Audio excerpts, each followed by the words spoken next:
നമസ്കാരം. 2023 current affairs സീരീസിൽ ഇത് നമ്മുടെ 37ാമത് ക്ലാസ് ആണ്.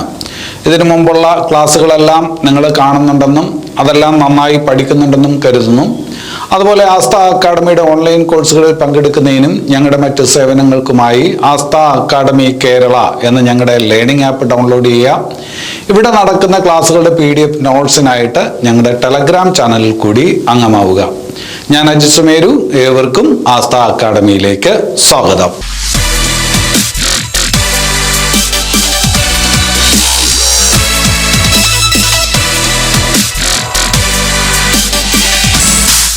അപ്പോൾ 2023 ഡിസംബർ മാസത്തിലെ കറണ്ട് അഫയേഴ്സ് ആണ് നമ്മൾ പഠിക്കുന്നത്, അല്ലേ? അതിൽ ആദ്യത്തെ ദിവസത്തിലോട്ട് വരാം. 2023 ഡിസംബർ 1, അല്ലെ? ഡിസംബർ 1ന്റെ പ്രാധാന്യം എന്താണ്? ലോകത്ത് ഡിസംബർ 1ന്റെ പ്രാധാന്യം എന്താണെന്ന് നമുക്ക് അറിയാം.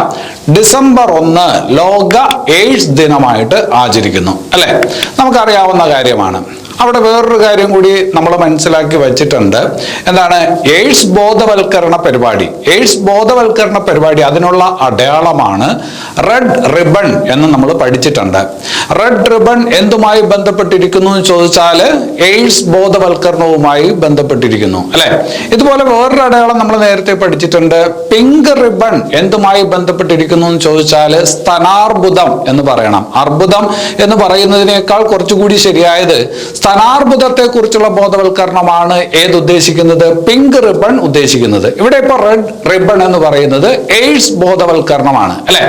ഇവിടെ ഇപ്പൊ കറണ്ട് അഫയേഴ്സ് ഭാഗത്ത് ഇവിടെ എന്ത് ചോദ്യം വരും എന്ന് ചോദിച്ചാല് 2023 എയ്ഡ്സ് ദിനത്തിന്റെ പ്രമേയം എന്താണ് എന്ന് ചോദിക്കും. 2023 എയ്ഡ്സ് ദിനത്തിന്റെ പ്രമേയം തീം എന്താണെന്ന് ചോദിച്ചാല് ലെറ്റ് കമ്മ്യൂണിറ്റീസ് ലീഡ് എന്നുള്ളതാണ്. അപ്പൊ ഡിസംബർ 1 ലോക എയ്ഡ്സ് ദിനമാണ്.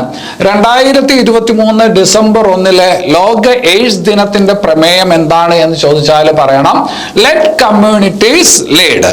ശരി, വേറൊരു ഭാഗത്തോട്ട് വരാം. ഡിസംബർ 3. ഡിസംബർ 3ന്റെ പ്രാധാന്യം എന്താണ്? ലോക വികലാംഗ ദിനമാണ്, അല്ലെങ്കിൽ ലോക ഭിന്നശേഷി ദിനമാണ്, അല്ലെ? World disabled day. World disabled day ആയിട്ട് ആചരിക്കുന്ന ദിവസമാണ് ഡിസംബർ 3. അപ്പൊ ലോക ഭിന്നശേഷി ദിനമായിട്ട് ആചരിക്കുന്ന ദിവസം ഏത് എന്ന് ചോദിച്ചാല് അത് ഡിസംബർ 3 വളരെ വളരെ പ്രാധാന്യമുള്ള ഒരു പോയിന്റ് ആണ്. അപ്പൊ അത് ശ്രദ്ധിച്ചു വെക്കണം. ലോക ഭിന്നശേഷി ദിനമായിട്ട് ആചരിക്കുന്ന ദിവസമാണ് ഡിസംബർ 3. ഇനി അത് കഴിഞ്ഞിട്ട് നമ്മുടെ രാജ്യത്തിന്റെ കാര്യം പറയുമ്പോൾ ഒരു പ്രത്യേക ദിവസമാണ് ഡിസംബർ 4. ഡിസംബർ 4ന്റെ പ്രാധാന്യം എന്താണെന്ന് ചോദിച്ചാല് ഇന്ത്യൻ നാവികസേനാ ദിനമാണ്. ഇന്ത്യൻ നാവികസേനാ ദിനമായിട്ട് ആചരിക്കുന്ന ദിവസം ഏതെന്ന് ചോദിച്ചാല് ഡിസംബർ 4, അല്ലെ? ഇന്ത്യയുടെ വായുസേനാ ദിനം, ഇന്ത്യൻ വായുസേനാ ദിനമായിട്ട് ആചരിക്കുന്ന ദിവസം ഏതെന്ന് നമ്മൾ പഠിച്ചിട്ടുണ്ട്. ഇന്ത്യൻ വായുസേനാ ദിനമായിട്ട് ആചരിക്കുന്നത് ഒക്ടോബർ 8. ഒക്ടോബർ 8 വായുസേനാ ദിനം ഒക്ടോബർ 8. അതുപോലെ തന്നെ നാവികസേനാ ദിനം ഡിസംബർ 4. കരസേനാ ദിനം എന്ന് അറിയാം, നമ്മൾ പഠിച്ചിട്ടുണ്ട്, ജനുവരി 15, അല്ലെ? ഇന്ത്യൻ കരസേനാ ദിനം ജനുവരി 15. വായുസേനാ ദിനം ഒക്ടോബർ 8. അത് കഴിഞ്ഞിട്ട് ദേശീയ നാവിക ദിനം അല്ലെങ്കിൽ ഇന്ത്യൻ നേവി ദിനമായിട്ട് ആചരിക്കുന്ന ദിവസം ഏതെന്ന് ചോദിച്ചാല് ഡിസംബർ 4. അപ്പൊ അത് ഓർത്തു വയ്ക്കണം. ഇനി അത് കഴിഞ്ഞിട്ട് നമ്മൾ പല ക്ലാസ്സുകളിലായിട്ട് പഠിച്ചിട്ടുള്ളതാണ്, ജോഗ്രഫിയിലും പഠിച്ചിട്ടുള്ളതാണ്. ഡിസംബർ 5. ഡിസംബർ 5ന്റെ പ്രാധാന്യം എന്താണ്? ലോക മണ്ണ് ദിനമാണ്, അല്ലെ? World soil day. ലോക മണ്ണ് ദിനമായിട്ട് ആചരിക്കുന്ന ദിവസമാണ് ഡിസംബർ 5. അപ്പൊ അത് ഓർത്തു വയ്ക്കണം. ഡിസംബർ 5 ലോക മണ്ണ് ദിനമാണ്. അവിടെ കറണ്ട് അഫയേഴ്സ് ഭാഗത്ത് ചോദിക്കാൻ കൊള്ളാവുന്ന ചോദ്യമാണ് ഡിസംബർ 5 ലോക മണ്ണ് ദിനത്തിന്റെ പ്രമേയം. 2023 ഡിസംബർ 5 ലോക മണ്ണ് ദിനത്തിന്റെ പ്രമേയം എന്താണെന്ന് ചോദിച്ചാല് soil and water a source of life എന്നുള്ളതാണ്. Soil and water a source of life എന്നുള്ളതാണ് ഡിസംബർ 5 2023 ഡിസംബർ 5 ലോക മണ്ണ് ദിനത്തിന്റെ പ്രമേയം. അതേസമയം ലെറ്റ് കമ്മ്യൂണിറ്റീസ് ലീഡ് എന്നുള്ളതാണ് എയ്ഡ്സ് ദിനത്തിന്റെ 2023 എയ്ഡ്സ് ദിനത്തിന്റെ പ്രമേയം എന്നുള്ളത് ഓർത്തു വെക്കുക. നല്ല കാര്യമാണ്, നല്ല പോയിന്റുകളാണ്. ശ്രദ്ധിക്കുക. ശ്രദ്ധിച്ചു വെക്കണം. ഇനി അത് കഴിഞ്ഞിട്ട് വേറൊരു ഭാഗത്തോട്ട് വരാം. സംസ്ഥാന സർക്കാരുമായി ബന്ധപ്പെട്ട് സംസ്ഥാന സർക്കാരിന്റെ മോട്ടോർ വാഹന വകുപ്പ്, കേരള സംസ്ഥാന സർക്കാർ മോട്ടോർ വാഹന വകുപ്പിന്റെ ഒരു പരിപാടിയാണ്, പദ്ധതിയാണ് കനവ് എന്ന് പറയുന്ന പദ്ധതി. അപ്പോൾ മോട്ടോർ വാഹന വകുപ്പിന്റെ കനവ് പദ്ധതി എന്തുമായി ബന്ധപ്പെട്ടിരിക്കുന്നു എന്ന് ചോദിച്ചു കഴിഞ്ഞാൽ, ഗോത്ര വിഭാഗക്കാരായിട്ടുള്ള യുവാക്കൾക്ക് ഡ്രൈവിംഗ് പരിശീലനം നൽകി ലൈസൻസ് നൽകുന്നതിനുള്ള ഒരു പദ്ധതിയാണ് ഏത്? കനവ്, അല്ലെ? അപ്പൊ കനവ് എന്ന് പറയുന്ന പദ്ധതി നടപ്പിലാക്കുന്ന ആരാണ്? സംസ്ഥാന മോട്ടോർ വാഹന വകുപ്പാണ്. മോട്ടോർ വാഹന വകുപ്പ് ഈ പദ്ധതി ആവിഷ്കരിച്ചിരിക്കുന്നത് ആർക്ക് വേണ്ടിയിട്ടാണ്? ഗോത്ര മേഖലയിലെ യുവാക്കൾക്ക് വേണ്ടിയിട്ടാണ്. ഗോത്ര മേഖലയിലെ യുവാക്കൾക്ക് വേണ്ടി ആവിഷ്കരിച്ചിരിക്കുന്ന പദ്ധതി. എന്താണ് ആ പദ്ധതി? ആ പദ്ധതി എന്ന് പറയുന്നത് ഗോത്ര മേഖലയിലെ യുവാക്കൾക്ക്, ആദിവാസി മേഖലയിലെ യുവാക്കൾക്ക് എന്ത് നൽകുക? ഡ്രൈവിംഗ് പരിശീലനം നൽകുക. അത് കഴിഞ്ഞിട്ട് ലൈസൻസ് നൽകുക. ഡ്രൈവിംഗ് പരിശീലനം നൽകി ലൈസൻസ് നൽകുക എന്നുള്ള പദ്ധതിയാണ് കനവ്. ഇത് പറയുമ്പോൾ വേറൊരു പദ്ധതി ഓർത്തോണം. സംസ്ഥാന സർക്കാരിന്റെ ഒരു പദ്ധതിയാണ് വിദ്യാവാഹിനി എന്ന് പറയുന്ന പദ്ധതി. പരീക്ഷയ്ക്ക് ചോദിക്കാൻ കൊള്ളാവുന്ന ഒന്നാണ്, നമ്മൾ നേരത്തെ പഠിച്ചിട്ടുണ്ട്. വിദ്യാവാഹിനി എന്ന് പറയുന്ന പദ്ധതി എന്താണ്? ഈ പറഞ്ഞ ആദിവാസി മേഖലയിലെ അല്ലെങ്കിൽ ഗോത്ര മേഖലയിലെ കുട്ടികളെ സ്കൂളിൽ എത്തിക്കുന്നതിന് വേണ്ടിയിട്ടുള്ള പരിപാടിയാണ്. ആദിവാസി മേഖലയിലെ ഗോത്ര മേഖലയിലെ കുട്ടികൾക്ക് സ്കൂളിൽ പോകുന്നതിന് വേണ്ടിയിട്ടുള്ള യാത്രാ സൗകര്യം ചെയ്തു കൊടുക്കുന്ന പദ്ധതിയാണ്, അല്ലെ? പല ഈ പറഞ്ഞ മേഖലകളിൽ നിന്നും, ആദിവാസി മേഖലകളിൽ നിന്നും സ്കൂൾ അടുത്തായിരിക്കത്തില്ല. അപ്പൊ അവരുടെ ഈ പറഞ്ഞ യാത്രാക്ലേശം പരിഹരിക്കുന്നതിന് വേണ്ടിയിട്ടുള്ള സംസ്ഥാന സർക്കാരിന്റെ പദ്ധതിയാണ് ഏത്? വിദ്യാവാഹിനി എന്ന് പറയുന്ന പദ്ധതി. അവിടെ ഒരു കാര്യം കൂടി ശ്രദ്ധിക്കണം. ഈ 2023 ഈ പദ്ധതിക്ക് ഈ പേര് കൊടുത്തത്. അതിനു മുമ്പ് ഈ പദ്ധതി അറിയപ്പെട്ടിരുന്നത് ഗോത്രസാരഥി എന്ന പേരിലാണ്. അപ്പം ഗോത്രസാരഥി പദ്ധതിയുടെ പുതിയ പേരാണ് വിദ്യാവാഹിനി എന്ന് കൂടി ഓർക്കുക. നല്ല ഒരു ചോദ്യമായിരിക്കും. അപ്പോൾ ആദിവാസി ഊരുകളിലെ വിദ്യാർത്ഥികളെ അവരെ സ്കൂളിൽ എത്തിക്കുന്നതിന് വേണ്ടിയിട്ടുള്ള യാത്രാ സംവിധാനം ഒരുക്കുന്നതിന് വേണ്ടിയിട്ടുള്ള കേരള സർക്കാരിന്റെ പദ്ധതിയാണ് പഴയ ഗോത്രസാരഥി പദ്ധതി. അതിന്റെ പുതിയ പേര് വിദ്യാവാഹിനി എന്നാണ്. അപ്പൊ അത് ഓർത്ത് വയ്ക്കണം. ഇവിടെ ഇപ്പൊ പറഞ്ഞത് കനവ് എന്ന് പറയുന്ന പദ്ധതിയാണ്.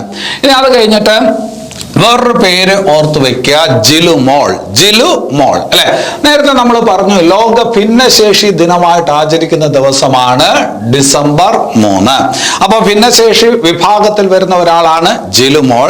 ജന്മനാൽ തന്നെ രണ്ട് കൈകളില്ല. പക്ഷെ ഇവർക്ക് ഈ അടുത്ത കാലത്ത് മോട്ടോർ വാഹന വകുപ്പ് ഡ്രൈവിംഗ് ലൈസൻസ് അനുവദിച്ചു. രണ്ട് കൈകളും ഇല്ലാത്ത ഒരാൾക്ക് മോട്ടോർ വാഹന വകുപ്പ് എന്ത് ചെയ്തു? ഡ്രൈവിംഗ് ലൈസൻസ് അനുവദിച്ചു. ഇന്ത്യയിൽ ആദ്യമായിട്ടാണ് രണ്ട് കൈകളും ഇല്ലാത്ത ഒരാൾക്ക്, ഇന്ത്യയിലെന്നല്ല ഏഷ്യയിൽ തന്നെ ആദ്യമായിട്ടാണ്. ഏഷ്യയിൽ മാത്രമല്ല, ഓസ്ട്രേലിയ ഭൂഖണ്ഡം എടുത്താൽ, ആഫ്രിക്കൻ ഭൂഖണ്ഡം എടുത്താൽ, ഏഷ്യൻ ഭൂഖണ്ഡത്തിൽ ഇങ്ങനെ രണ്ട് കൈകളും ഇല്ലാത്ത ഒരു വ്യക്തിക്ക് ആദ്യമായിട്ട് ഡ്രൈവിംഗ് ലൈസൻസ് ലഭിക്കുന്നത് ആർക്കാണ്? ഈ പറഞ്ഞ ജിലുമോൾ എന്ന് പറയുന്ന പെൺകുട്ടിക്കാണ്. അവരെവിടെയുള്ള ആളാണ്? അവര് ഇടുക്കിക്കാരിയായിട്ടുള്ള ജിലുമോൾ. അപ്പൊ അത് ശ്രദ്ധിക്കണം. രണ്ട് കൈകളും ഇല്ലാത്ത ഒരാൾക്ക്, ഒരു ഭിന്നശേഷിക്കാരിക്ക് ഈ അടുത്ത കാലത്ത് മോട്ടോർ വാഹന വകുപ്പ് എന്ത് ചെയ്തു? ഡ്രൈവിംഗ് ലൈസൻസ് അനുവദിച്ചു. ആർക്ക് എന്നുള്ളത് നല്ല ചോദ്യമായിരിക്കും, വാർത്തകളിൽ നിറഞ്ഞു നിന്ന ഒന്നാണ്. അപ്പൊ അത് ശ്രദ്ധിച്ചു വെക്കണം. ഇടുക്കിക്കാരി ജിലുമോൾ. അപ്പൊ അത് ശ്രദ്ധിച്ചു വെക്കുക. ഇനി അത് കഴിഞ്ഞിട്ട് വാർത്തകളുമായി ബന്ധപ്പെട്ടിരിക്കുന്നതാണ് ഡോക്ടർ എസ് ബിജോയ് നന്ദൻ. ആരാണെന്ന് അറിയാമോ? Doctor S Bijoy Nandan. Doctor S Bijoy Nandan ആരെന്ന് ചോദിച്ചാൽ കണ്ണൂർ സർവകലാശാലയുടെ പുതിയ വൈസ് ചാൻസലർ ആണ്. കണ്ണൂർ സർവകലാശാലയുടെ പുതിയ വൈസ് ചാൻസലർ ആണ് ആര്? Doctor S Bijoy Nandan. സർവകലാശാല വൈസ് ചാൻസലറുടെ കാര്യമൊക്കെ ചോദിക്കുന്നതിന് ഇപ്പോൾ ചില രാഷ്ട്രീയവും കൂടിയുണ്ട്. അത് നിങ്ങൾക്ക് അറിയാലോ. നമ്മുടെ സർക്കാരും, അതായത് കേരളത്തിലെ മന്ത്രിസഭയും പിന്നെ അത് കഴിഞ്ഞിട്ട് ഗവർണറും തമ്മിലുള്ള അഭിപ്രായ വ്യത്യാസമൊക്കെ നമുക്ക് അറിയാവുന്നതാണ്. അപ്പോൾ കണ്ണൂർ സർവകലാശാലയുടെ പുതിയ വൈസ് ചാൻസലർ എന്ന് പറയുന്നത് അല്പം രാഷ്ട്രീയവും കൂടി അതിനകത്തുണ്ട്. അപ്പോൾ കണ്ണൂർ സർവകലാശാലയുടെ പുതിയ വൈസ് ചാൻസലറായിട്ട് നിയമിക്കപ്പെട്ടത് ആരെന്ന് ചോദിച്ചാൽ ഡോക്ടർ എസ് ബിജോയ് നന്ദനാണ്. ഇത് പറയുമ്പോൾ ഒരു കാര്യം കൂടി ഓർത്തു വെക്കണം. കാലിക്കറ്റ് സർവകലാശാലയുടെ വൈസ് ചാൻസലർ ആര്? അത് കറണ്ട് അഫയേഴ്സ് എല്ലാം നേരത്തെ ഉള്ള ആൾ തന്നെയാണ്, MK ജയരാജ്. അദ്ദേഹവും വാർത്തകളിൽ വന്നിട്ടുള്ള ഒരാളാണ്.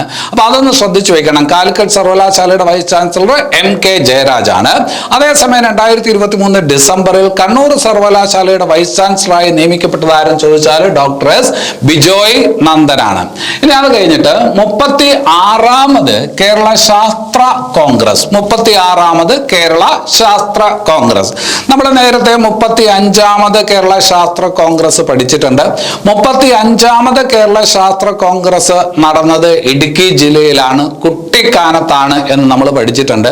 ആ കുട്ടിക്കാനത്ത് അന്ന് ശാസ്ത്ര കോൺഗ്രസ് നടന്നപ്പോൾ വളരെയധികം ശ്രദ്ധയാകർഷിക്കപ്പെട്ട ഒരു ഉൽപ്പന്നമായിരുന്നു കണ്ണാടിപ്പായ എന്ന് നമ്മൾ പഠിച്ചിരുന്നു. അതിന് പിന്നീട് ഭൗമശാസ്ത്ര പദവിയൊക്കെ ലഭിച്ചു എന്ന് പഠിച്ചിരുന്നു. ഇടുക്കി ജില്ലയിൽ ഒരു ഉൽപ്പന്നമാണ് കണ്ണാടിപ്പായ എന്ന് നമ്മൾ പഠിച്ചിരുന്നു, അല്ലെ? അപ്പൊ 35ാമത് കേരള ശാസ്ത്ര കോൺഗ്രസിന്റെ വേദി ഏതായിരുന്നു എന്ന് ചോദിച്ചാൽ അത് ഇടുക്കി ജില്ലയായിരുന്നു. പക്ഷെ ഇപ്പൊ 36ാമത് കേരള ശാസ്ത്ര കോൺഗ്രസ്, 36ാമത് കേരള ശാസ്ത്ര കോൺഗ്രസിന്റെ വേദി ഏതാണ് എന്ന് ചോദിച്ചാൽ അത് കാസർഗോഡാണ്. 36ാമത് കേരള ശാസ്ത്ര കോൺഗ്രസിന്റെ വേദി ഏതെന്ന് ചോദിച്ചാൽ അത് ഏതാണ്? കാസർഗോഡാണ് എന്നുള്ളത് ഓർക്കുക, കാസർഗോഡ്. അപ്പൊ ആ നമ്പർ ഓർത്തു വെക്കണം. 35ാമത് ചോദിക്കാനും സാധ്യതയുണ്ട്, റീസെന്റ് ആയിട്ട് നടന്നതാണ്. അപ്പൊ 35ാമത് എന്ന് ചോദിച്ചു കഴിഞ്ഞാൽ അത് എവിടെയാണ്? അത് കുട്ടിക്കാനം. കുട്ടിക്കാനം എന്ന് പറയുന്നത് ഇടുക്കി ജില്ലയിലാണ്. അതേസമയം 36ാമത് കേരള ശാസ്ത്ര കോൺഗ്രസിന്റെ വേദി എന്ന് ചോദിച്ചാൽ അത് എവിടെയാണ്? കാസർഗോഡാണെന്ന് പറയണം. 36 കാസർഗോഡ്, 35 ഇടുക്കി, 35 ഇടുക്കി, 36 കാസർഗോഡ് ഓർത്തു വയ്ക്കുക. ഇനി അത് കഴിഞ്ഞിട്ട് കേരള സർക്കാരിന്റെ മറ്റൊരു പദ്ധതിയാണ് സുജലം. ഏതാണ്? സുജലം. സുജലം എന്ന് പറഞ്ഞാൽ എന്താണ്? അത് മിനറൽ വാട്ടർ ആണ്. മിനറൽ വാട്ടറുമായിട്ട് ബന്ധപ്പെട്ടിരിക്കുന്ന, കുപ്പിവെള്ളവുമായി ബന്ധപ്പെട്ടിരിക്കുന്ന ഒരു പദ്ധതിയാണ്. അതായത് കേരളത്തിലെ റേഷൻ കടകൾ വഴി 10 രൂപയ്ക്ക് കുപ്പിവെള്ളം നൽകുന്ന പദ്ധതി, അതാണ് സുജലം. കേരളത്തിലെ റേഷൻ കടകൾ വഴി 10 രൂപയ്ക്ക് കേരള സർക്കാർ എന്ത് നൽകുന്നു? കുപ്പിവെള്ളം നൽകുന്നു. ആ പദ്ധതിയാണ് ഏത്? സുജലം എന്നുള്ളത് ഒന്ന് അറിഞ്ഞ് വയ്ക്കുക. ഇനി അത് കഴിഞ്ഞിട്ട് നല്ലൊരു ചോദ്യമാണ്, പരീക്ഷയ്ക്ക് ചോദിക്കാൻ കൊള്ളാവുന്ന ചോദ്യമാണ്. കേരളത്തിലെ ഒരു നെൽവിത്തിനത്തിന്റെ സ്പെക്ട്രൽ ലൈബ്രറി അടുത്ത കാലത്ത് തയ്യാറാക്കി. സ്പെക്ട്രൽ ലൈബ്രറി തയ്യാറാക്കണമെങ്കിൽ ശാസ്ത്ര സാങ്കേതിക വിദ്യയുടെ ആവശ്യമുണ്ട്. ബഹിരാകാശ ശാസ്ത്ര സാങ്കേതിക വിദ്യയാണ് റിമോട്ട് സെൻസിങ് എന്ന് നമ്മൾ പഠിച്ചിട്ടുണ്ട്. റിമോട്ട് സെൻസിങ് എന്താണെന്ന് കേരള ജോഗ്രഫി ഭാഗത്ത്, ഇന്ത്യൻ ജോഗ്രഫി ഭാഗത്ത്, വേൾഡ് ജോഗ്രഫി ഭാഗത്തൊക്കെ നമ്മൾ പഠിച്ചതാണ്. റിമോട്ട് സെൻസിങ് അഥവാ വിദൂര സംവേദനം.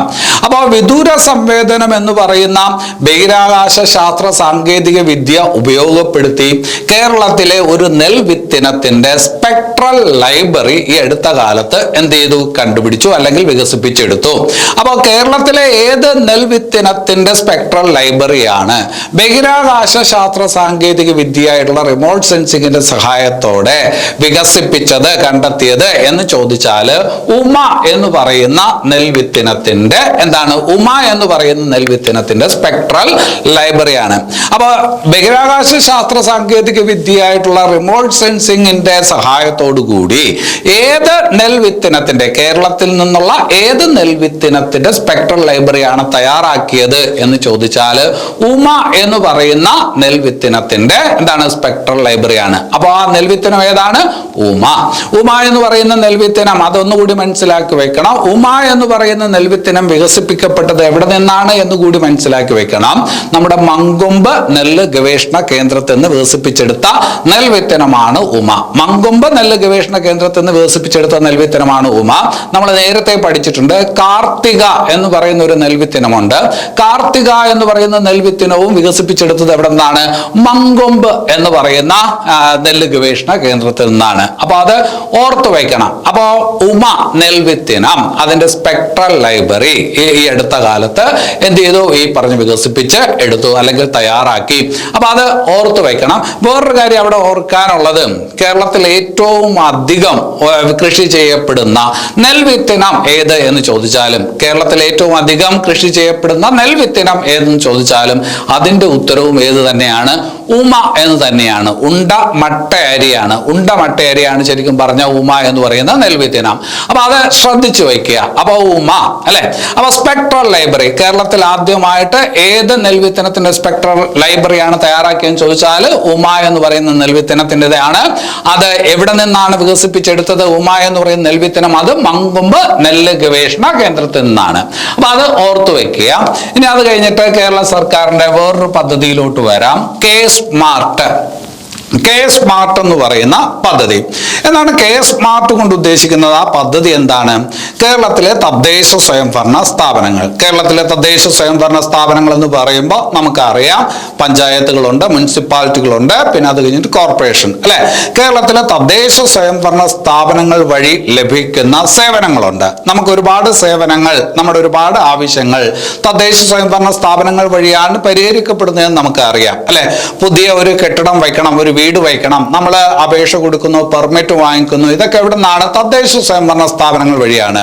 ഇനി അത് കഴിഞ്ഞിട്ട് ഒരു കെട്ടിടത്തിന് നികുതി അടയ്ക്കണം. കെട്ടിട നികുതി അടയ്ക്കുന്നത് തദ്ദേശ സ്വയംഭരണ സ്ഥാപനങ്ങളിലാണെന്ന് നമ്മൾ മനസ്സിലാക്കിയിട്ടുണ്ട്. അതേസമയം വസ്തുവിന്റെ നികുതി നമ്മൾ വില്ലേജ് ഓഫീസിലാണ്, അത് റവന്യൂ ഡിപ്പാർട്ട്മെന്റിനാണ് അടയ്ക്കുന്നത്.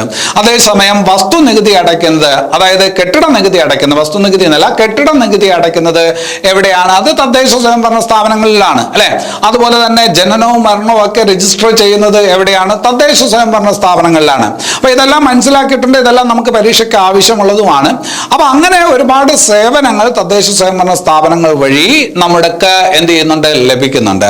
അപ്പൊ അങ്ങനെ തദ്ദേശ സ്വയംഭരണ സ്ഥാപനങ്ങൾ വഴിയുള്ള സേവനങ്ങൾ, അതിനു വേണ്ടിയിട്ട് തയ്യാറാക്കിയിട്ടുള്ള ഒരു സോഫ്റ്റ്വെയർ ആണ് ഏത്? K smart. തദ്ദേശ സ്വയംഭരണ സ്ഥാപനങ്ങൾ വഴിയുള്ള സേവനങ്ങൾ ഒരു സോഫ്റ്റ്വെയറിന് കീഴിലാക്കുന്നു. ഏതാണ് ആ സോഫ്റ്റ്വെയർ? കെ സ്മാർട്ട് എന്ന് പറയുന്ന സോഫ്റ്റ്വെയർ. അതിന്റെ ഭാഗമായിട്ട് കെ സ്മാർട്ട് എന്ന് പറയുന്ന മൊബൈൽ ആപ്പും വികസിപ്പിച്ചിട്ടുണ്ട്. അപ്പോൾ കെ സ്മാർട്ട്, അപ്പോൾ തദ്ദേശ സ്വയംഭരണ സേവനങ്ങൾ, സ്വയംഭരണ സ്ഥാപനങ്ങൾ വഴിയുള്ള സേവനങ്ങൾ, അത് എന്താണ്? അത് ലഭ്യമാക്കുന്നതിന് വേണ്ടി വികസിപ്പിച്ചെടുത്ത സോഫ്റ്റ്വെയർ ആണ്, അല്ലെങ്കിൽ അതുമായി ബന്ധപ്പെട്ടിരിക്കുന്ന മൊബൈൽ ആപ്പാണ്. എന്തെന്ന് ചോദിച്ചാൽ ഏതാണ്? കെ സ്മാർട്ട് എന്നാണ് ആ മൊബൈൽ ആപ്പിന്റെ പേര്, ആ സോഫ്റ്റ്വെയറിന്റെ പേര്. അതിന് കൊടുത്തിരിക്കുന്നത് അങ്ങനെയാണ്. അപ്പൊ അത് ഒന്ന് ഓർത്ത് വയ്ക്കണം. ഇതുപോലെ നമ്മൾ ഒരു കാര്യം നേരത്തെ പഠിച്ചിട്ടുണ്ട്.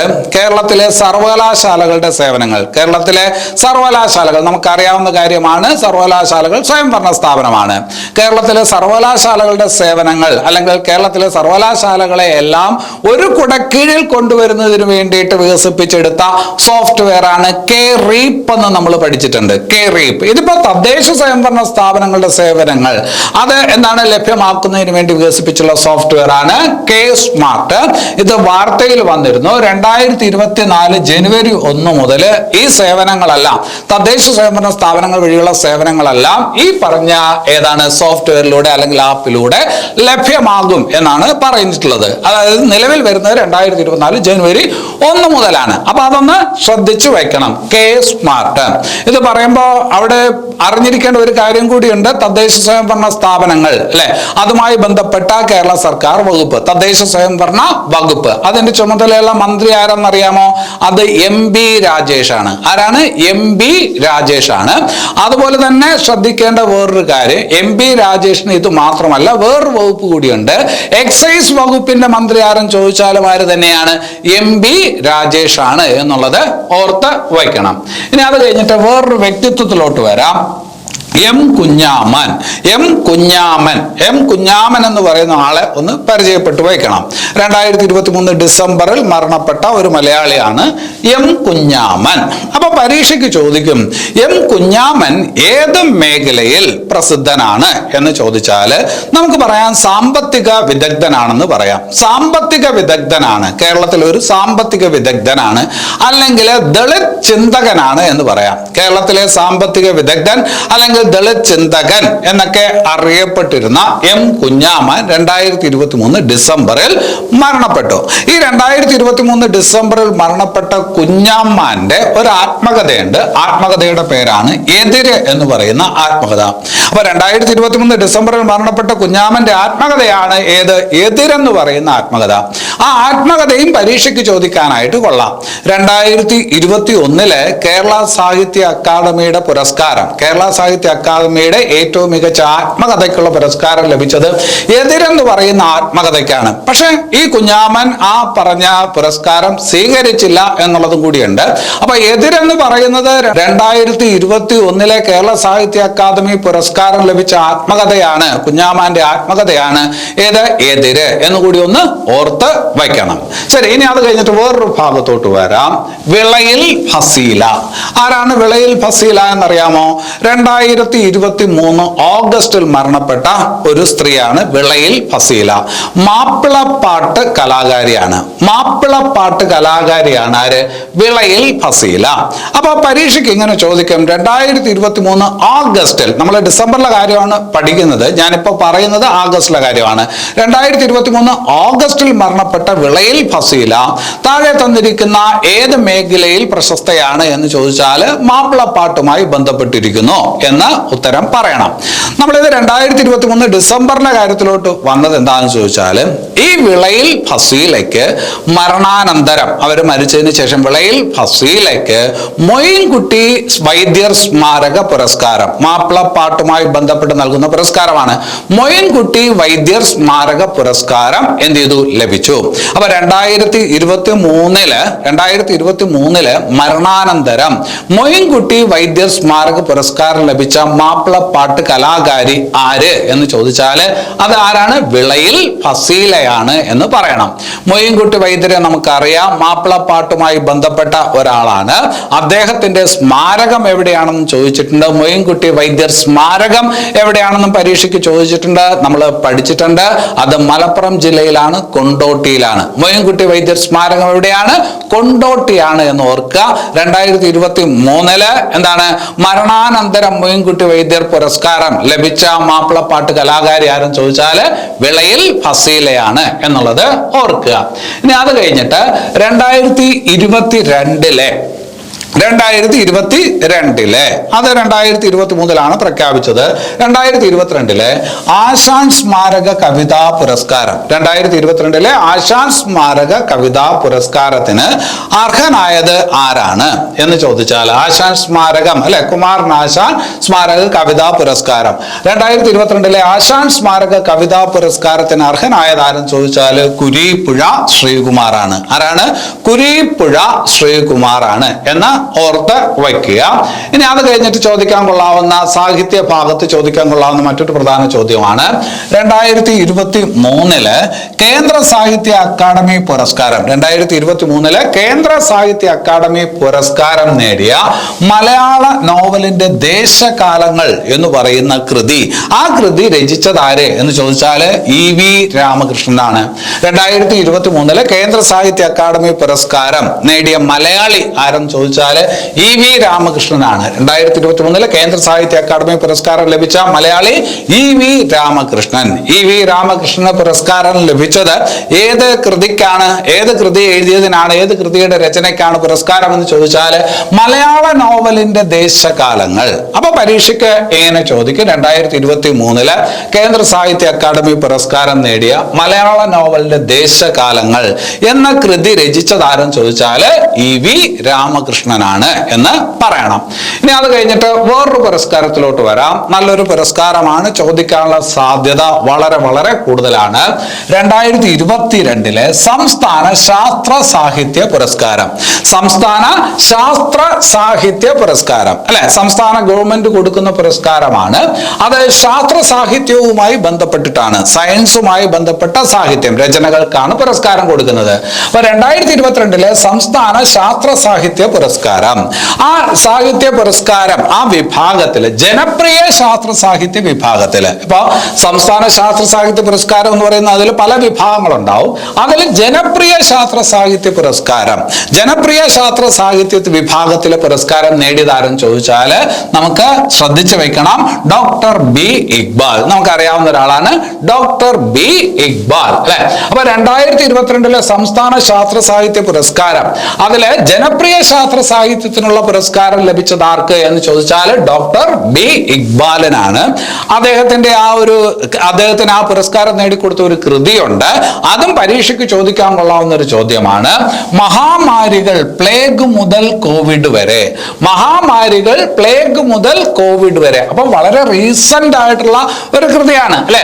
മഹാമാരികൾ പ്ലേഗ് മുതൽ കോവിഡ് വരെ എന്നുള്ള കൃതിക്കാണ് ജനപ്രിയ ശാസ്ത്ര സാഹിത്യത്തിനുള്ള പുരസ്കാരം, അതായത് സംസ്ഥാന ശാസ്ത്ര സാഹിത്യ പുരസ്കാരം 2022 ജനപ്രിയ ശാസ്ത്ര സാഹിത്യ വിഭാഗത്തിലെ പുരസ്കാരം ആർക്ക് ലഭിക്കുന്നത്? ഡോക്ടർ ബി ഇക്ബാലിന് ലഭിക്കുന്നത്. അപ്പൊ ഈ പറഞ്ഞ കൃതിയുടെ പേര് ഓർത്തു വയ്ക്കുക. മഹാമാരികൾ, പ്ലേഗ് മുതൽ കോവിഡ് വരെ രചിച്ചതാരെ എന്ന് മനസ്സിലാക്കി വെക്കുക. Doctor B Iqbal.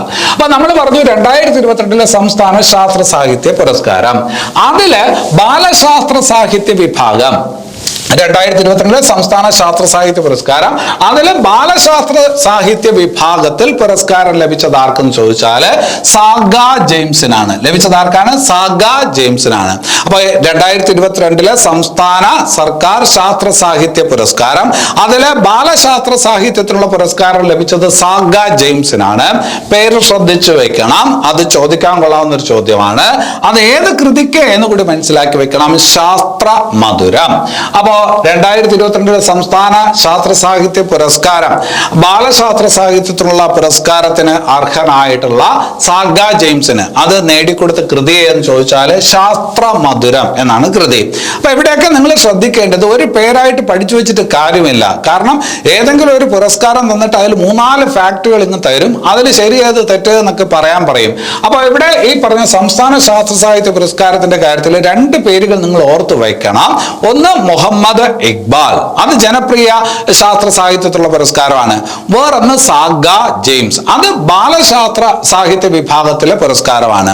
മുഹമ്മദ് ഇക്ബാലിന് പുരസ്കാരം നേടിക്കൊടുത്ത കൃതി എന്ന് ചോദിച്ചാൽ മഹാമാരികൾ, പ്ലേഗ് മുതൽ കോവിഡ് വരെ എന്ന കൃതിക്കാണ്. ഇനി അത് കഴിഞ്ഞിട്ട് സാഗ ജെയിംസിന് പുരസ്കാരം നേടിക്കൊടുത്ത കൃതി എന്ന് ചോദിച്ചാൽ ശാസ്ത്ര മധുരം എന്നുള്ളത് ഓർത്തു വയ്ക്കുക. ഇനി അത് കഴിഞ്ഞിട്ട് വേറൊരു ഭാഗത്തോട്ട് വരാം. ഇതും പരീക്ഷയ്ക്ക് ചോദിക്കാൻ കൊള്ളാവുന്ന ചോദ്യമാണ്. സംസ്ഥാന ബാലസാഹിത്യ ഇൻസ്റ്റിറ്റ്യൂട്ട് നൽകുന്ന പുരസ്കാരം 2023. സംസ്ഥാന ബാലസാഹിത്യ ഇൻസ്റ്റിറ്റ്യൂട്ട് പുരസ്കാരം 2023 അല്ലെ? അപ്പൊ അത് ആദ്യം ഉറപ്പിക്കുക. സംസ്ഥാന ബാലസാഹിത്യ ഇൻസ്റ്റിറ്റ്യൂട്ട് പുരസ്കാരം 2023. അതിലും പല കാറ്റഗറികളുണ്ട്. സംസ്ഥാന ബാലസാഹിത്യ പുരസ്കാരം 2023, അതിലും പല കാറ്റഗറികളുണ്ട്. അതില് സമഗ്ര സംഭാവനയ്ക്കുള്ള പുരസ്കാരം 2023 സംസ്ഥാന ബാലസാഹിത്യ ഇൻസ്റ്റിറ്റ്യൂട്ടിന്റെ സമഗ്ര സംഭാവനയ്ക്കുള്ള പുരസ്കാരം ലഭിച്ചത് ആർക്ക് എന്നായിരിക്കും ചോദിക്കുന്നത്. 2023 സംസ്ഥാന ബാലസാഹിത്യ ഇൻസ്റ്റിറ്റ്യൂട്ടിന്റെ സമഗ്ര സംഭാവനയ്ക്കുള്ള പുരസ്കാരം ലഭിച്ചത് ആർക്കെന്ന് ചോദിച്ചാൽ ഉല്ലല ബാബുവിനാണ്. ആർക്കാണ്? ഉല്ലല ബാബുവിനാണ് എന്നുള്ളത് ഓർക്കുക. അപ്പോൾ സംസ്ഥാന ബാലസാഹിത്യ ഇൻസ്റ്റിറ്റ്യൂട്ട് പുരസ്കാരം 2023 സമഗ്ര സംഭാവന പുരസ്കാരം ലഭിച്ചത് ഉല്ലല ബാബുവിനാണ്. അതേസമയം വൈജ്ഞാനിക മേഖലയിലെ പുരസ്കാരം, അതായത് സംസ്ഥാന ബാലസാഹിത്യ ഇൻസ്റ്റിറ്റ്യൂട്ട് വൈജ്ഞാനിക മേഖലയിലെ പുരസ്കാരം 2023 ലഭിച്ചത് ആർക്ക്? അത് ചോദിക്കാൻ കൊള്ളാവുന്ന ഒരു ചോദ്യമാണ്. Doctor T Geenakumari. Doctor T Geenakumari വൈജ്ഞാന മേഖലയിലെ പുരസ്കാരമാണ്. അതൊരു കൃതിക്കാണ്. ആ കൃതി പരീക്ഷയ്ക്ക് ചോദിക്കാൻ കൊള്ളാം. മാർക്സിയൻ അർത്ഥശാസ്ത്രം. മാർക്സിയൻ അർത്ഥശാസ്ത്രം. അപ്പൊ പരീക്ഷയ്ക്ക് എങ്ങനെ ചോദിക്കും? സംസ്ഥാന ബാലശാസ്ത്ര സാഹിത്യ ഇൻസ്റ്റിറ്റ്യൂട്ട് നൽകുന്ന 2023 പുരസ്കാരം നേടിയ മാർക്സിയൻ അർത്ഥശാസ്ത്രം എന്ന കൃതി രചിച്ചതാരെന്ന് ചോദിച്ചാൽ ഡോക്ടർ ടി ഗീനാകുമാരിയാണ് എന്ന് പറയണം. അപ്പോ വൈജ്ഞാനിക മേഖലയിലാണ് ആ പുരസ്കാരം ഡോക്ടർ ടി ഗീനാകുമാരിക്ക് ലഭിച്ചത്.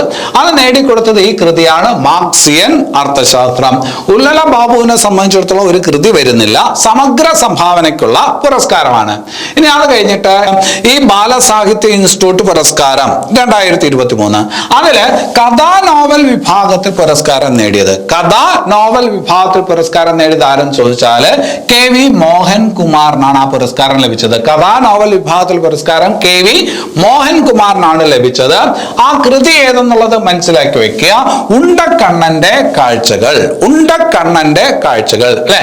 കഥാ നോവൽ വിഭാഗം, ഉണ്ടക്കണ്ണന്റെ കാഴ്ചകൾ അല്ലെ? ബാലസാഹിത്യ ഇൻസ്റ്റിറ്റ്യൂട്ട് ആണ്. അപ്പൊ ആ പുസ്തകങ്ങളുടെ പേരുകളൊന്ന് ഓർത്തു വെക്കാൻ, അതൊന്ന് മനസ്സിലാക്കി എളുപ്പം പറ്റും. ഉണ്ടക്കണ്ണന്റെ കാഴ്ചകൾ എന്ന് പറയുന്ന കൃതിക്കാണ് കഥാ നോവൽ വിഭാഗത്തിൽ പുരസ്കാരം ലഭിച്ചത്. അത് രചിച്ചിരിക്കുന്നത് KV മോഹൻകുമാറാണ്. അപ്പൊ അത് ഓർത്തു വെക്കുക. ഇനി അത് കഴിഞ്ഞിട്ട് കവിതാ വിഭാഗത്തിലെ പുരസ്കാരം, ഈ ബാലശാസ്ത്ര സാഹിത്യ ഇൻസ്റ്റിറ്റ്യൂട്ട് പുരസ്കാരം 2023 കവിതാ വിഭാഗം, കവിതാ വിഭാഗത്തിന് പുരസ്കാരത്തിന് അർഹനായത് ആരെന്ന് ചോദിച്ചാൽ ദിവാകരൻ വിഷ്ണുമംഗലം. ദിവാകരൻ വിഷ്ണുമംഗലം. അപ്പൊ ആ കവിത ഏതാണ്? വെള്ള ബലൂൺ. വെള്ള ബലൂൺ എന്ന് പറയുന്ന കവിതയ്ക്കാണ് പുരസ്കാരം. അപ്പൊ കവിതാ വിഭാഗത്തിൽ ദിവാകരൻ വിഷ്ണുമംഗലം, വെള്ള ബലൂൺ. മറ്റത് ഉണ്ടക്കണ്ണന്റെ കാഴ്ചകൾ. ഉണ്ടക്കണ്ണന്റെ കാഴ്ചകൾ എന്ന് പറയുന്നത് കഥാനോവൽ വിഭാഗത്തിലാണ്. വൈജ്ഞാനിക മേഖലയിൽ മാർക്സിയൻ അർത്ഥശാസ്ത്രം ഡോക്ടർ ടി ഗീന കുമാരി. ഇനി അത് കഴിഞ്ഞിട്ട് ശാസ്ത്ര വിഭാഗം ബാലസാഹിത്യ ഇൻസ്റ്റിറ്റ്യൂട്ട് പുരസ്കാരം 2023. ശാസ്ത്ര വിഭാഗത്തിൽ പുരസ്കാരത്തിന് അർഹനായത് ആരും ചോദിച്ചാല് സാഗ ജെയിംസ് ആണ്. ആരാണ്? സാഗ ജെയിംസ് ആണ്. ഏതാണ് കൃതി? ശാസ്ത്ര മധുരം. ഈ കൃതി നമ്മൾ നേരത്തെയും പറഞ്ഞു. എന്താണ്? സംസ്ഥാന സർക്കാരിന്റെ ശാസ്ത്ര സാഹിത്യ പുരസ്കാരം, അതിലെ ബാലശാസ്ത്ര സാഹിത്യത്തിനുള്ള പുരസ്കാരം. സംസ്ഥാന സർക്കാരിന്റെ ശാസ്ത്ര സാഹിത്യ പുരസ്കാരം, അതിലെ ബാലശാസ്ത്ര വിഭാഗത്തിലെ പുരസ്കാരം നേടിയത് സാഗ ജെയിംസ് ആണ്. ശാസ്ത്ര മധുരം എന്ന് പറയുന്ന കൃതിക്കാണ്. അതുപോലെ അത് 2022 ഇതിപ്പോ 2023 സംസ്ഥാന ബാലസാഹിത്യ ഇൻസ്റ്റിറ്റ്യൂട്ട് നൽകുന്ന പുരസ്കാരം, അതില് ഏത് ശാസ്ത്ര വിഭാഗത്തിൽ പുരസ്കാരം നേടിയതും ആര് തന്നെയാണ്? സാഗ ജെയിംസ് തന്നെയാണ്. ഏതാണ് കൃതി? ശാസ്ത്ര മധുരം. അപ്പൊ ഇവിടെ ഇന്ന് ഈ പറഞ്ഞ പുരസ്കാരങ്ങൾ പ്രധാനമായിട്ടും പഠിച്ചു. സംസ്ഥാന സർക്കാരിന്റെ ശാസ്ത്ര സാഹിത്യ പുരസ്കാരം, അത് കഴിഞ്ഞിട്ട് ബാലസാഹിത്യ ഇൻസ്റ്റിറ്റ്യൂട്ടിന്റെ പുരസ്കാരം. അപ്പൊ അതിനകത്ത് കാറ്റഗറികൾ തിരിച്ചാണ് നമ്മൾ പഠിച്ചത്. സംസ്ഥാന സർക്കാരിന്റെ ശാസ്ത്ര സാഹിത്യ പുരസ്കാരം, അതിൽ നമ്മൾ ആദ്യം പറഞ്ഞത് ജനപ്രിയ ശാസ്ത്ര സാഹിത്യത്തിനുള്ള പുരസ്കാരം. അതാണ് ആർക്ക് ലഭിച്ചത്? ഇക്ബാലിന് ലഭിച്ചത്. അതേസമയം ബാലശാസ്ത്ര സാഹിത്യ പുരസ്കാരം, അതാണ് ആർക്ക് ലഭിച്ചത്? Saga James. ഏതാണ്? ശാസ്ത്ര മധുരം. ഇനി അത് കഴിഞ്ഞിട്ട് സംസ്ഥാന ബാലസാഹിത്യ ഇൻസ്റ്റിറ്റ്യൂട്ടിന്റെ പുരസ്കാരമാണ്. അപ്പൊ അതിനകത്ത് സമഗ്ര സംഭാവനയുണ്ട്, കഥാനോവൽ വിഭാഗത്തിലെ പുരസ്കാരമുണ്ട്, കവിതാ വിഭാഗത്തിലെ പുരസ്കാരമുണ്ട്, വെള്ള ബലൂൺ അല്ലെ. പിന്നെ അത് കഴിഞ്ഞിട്ട് എന്താണ്? ഈ പറഞ്ഞ ശാസ്ത്ര വിഭാഗത്തിലെ പുരസ്കാരമുണ്ട്. അപ്പൊ അത് തരം തിരിച്ച് മനസ്സിലാക്കി വയ്ക്കുക. എല്ലാം കൂടെ ഒരുമിച്ച് കേൾക്കുമ്പോൾ പെട്ടെന്ന് പ്രയാസമായിട്ട് തോന്നും. പക്ഷെ നമ്മൾ അതിനെ ഒന്ന് കൃത്യമായിട്ട് മനസ്സിൽ അടുക്കി കഴിഞ്ഞാൽ അതവിടെ ഇരുന്നോളും. അപ്പൊ ഇത്രയും കാര്യങ്ങളാണ് ഇന്നത്തെ ദിവസം നമ്മൾ പഠിക്കാനായിട്ട് ഉദ്ദേശിച്ചത്. ഇനിയും കുറച്ച് ഇതുപോലുള്ള കാര്യങ്ങളാണ് വരുന്നത്. അത് ഇതിന്റെ കൂടെ കൂട്ടിച്ചേർത്ത് കഴിഞ്ഞാൽ തീർച്ചയായിട്ടും നിങ്ങൾക്ക് അതൊരു ബുദ്ധിമുട്ടായിട്ട് മാറും. അതുകൊണ്ട് ഈ ക്ലാസ് ഇന്ന് നമുക്ക് ഇവിടെ അവസാനിപ്പിക്കാം. അടുത്ത ദിവസം ഇതിന്റെ തുടർച്ചയായിട്ടുള്ള കാര്യങ്ങൾ ഉടനെ തന്നെ എന്ത് ചെയ്യാം? അപ്ലോഡ് ചെയ്യാം. അപ്പൊ ഈ ക്ലാസ് ഇവിടെ അവസാനിക്കുന്നു. എല്ലാവർക്കും നല്ലത് വരട്ടെ. നന്ദി.